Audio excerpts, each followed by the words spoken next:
అయితే పిల్లలు కూడా గుర్తించాలి. ఒకవేళ తల్లి కార్చే కన్నీరు వాళ్ళు పెట్టిన కష్టాలకైతే కనుక అది శాపం అవుతుంది, గుర్తుపట్టాలి. ఒకవేళ తల్లి కార్చిన కన్నీరు బిడ్డల క్షేమం కోసం అయితే వారికి క్షేమం కలుగుతుంది. అలా కాకుండా వాళ్ళే తల్లిని కష్టపెట్టి కన్నీళ్ళు పెట్టించారా, అది వాళ్ళకి శాపం, ఉరి.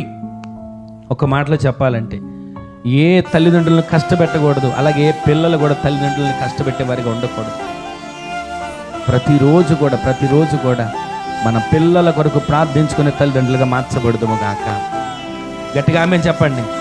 అస్థి పంజరంలాగా మారిపోయాడండి. వాళ్ళని చూసి అనుకుంటున్నారు వీడిలా బ్రతకడం కంటే చనిపోతే మేలు, మా పనులే మేము చేసుకోలేకుండా ఉంటే, మేమే ముసలివాళ్ళం అయిపోయి ఉంటే వీడిని రోజు హాస్పిటల్ మీద తిప్పలేకపోతున్నాం, ఈ కష్టం ఏ తల్లికి రాకూడదు అని వాళ్ళు బాధపడుతున్నారు.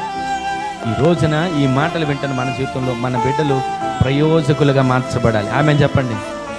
మన బిడ్డలు దీవించబడాలి. ఆమేన్ చెప్పండి. మన బిడ్డల భవిష్యత్తు ఆశీర్వదించబడాలి. ఆమేన్ చెప్పండి. అలా మార్చబడేటట్లుగా దేవుడు మన బిడ్డలను దీవించునుగాక.